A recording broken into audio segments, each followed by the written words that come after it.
Lagi kang may sakit, lagi kang minamalas, meron akong irerekomenda sa inyo mga bossing. Kumuha ka ng isa mga bossing ko na buo na sibuyas. At pagkatapos mga bossing ko, ito itusok-tusukin nyo mga bossing ko ng karayom.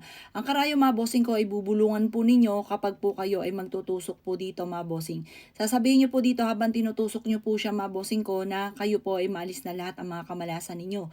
Yung bawat butas sa pinagtusukan ng karayom, yung amoy po nun, yan po ay huhunab sa loob ng inyong tahanan at yan po ay nag-aalis ng mga kamalasan. At ganoon din po yung mga karamdaman, inaalis po niya. Sabi nga po nila, mag-slice ka ng sibuyas kapag may sakit at ilagay ito sa kwarto na may sakit at para maalis ang mga negatibo. Ito naman, version naman ito kapag like kami na malas sa buhay, karayo mga bossing ko na kahit may butas po yan or may ulo mga bossing ko ng karayom, yun ang gagamitin nyo. Tutusok-tusukin nyo po ito mga bossing habang ikaw ay nagwi-wish. Kahit gaano kadami yung mga basa ko ano man yung kamalasan ninyo, lahat po yan, i-wish po dito. Tusok-tusukin nyo po siya habang kayo ay nagwi-wish. Sabihin po dito na inaalis yung lahat ang kamalasan nyo. Pwede nyo rin banggitin ang lahat ng pangalan ng miyembro ng pamilya. Tutusok-tusukin nyo po siya mga bossing. Pagtapos nyo po siyang tusok-tusukin, kumuha po kayo mga bossing ko ng pulang tali.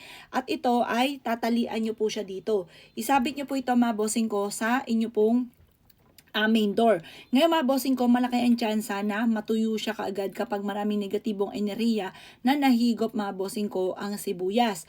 Pero kung halimbawa naman mga bossing ko, wala masyadong negatibong enerhiya, yan po mga bossing ko ay mapapansin ninyo, nagtatagal ang sibuyas kahit natusok-tusok nyo na po siya.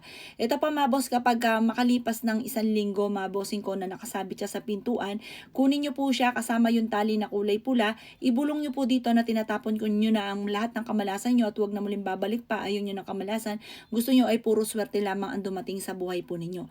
At pagkatapos ay itapon nyo po ito mga bossing ko sa basurahan.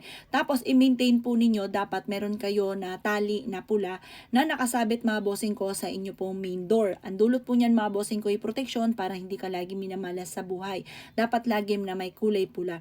Ito po pwede nyo rin gawin kapag kayo lubog sa utang, matumal ang negosyo, lagi may sakit, laging away-away ang pamilya, pwede nyo siyang gawin sa sibuyas.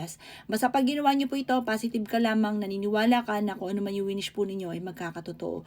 Tapos tuwing umaga, ito po, tuwing magaharap ka sa may silangan, tapos mag-wish po kayo ng lahat ng gusto nyo na maganap. Halimbawa, gusto ko yumamat maging matagumpay, gumaling ako sa aking karamdaman, magkaroon ako ng mahabang buhay, matigil na yung pagtatalo sa loob ng aming tahanan, makabayad ako sa lahat ng aking utang, maging matagumpay ako sa aking negosyo. Ganon, bahala na po kayo, basta huwag kang gagamit na sana, direct to the point ko anong gusto nyong i-wish.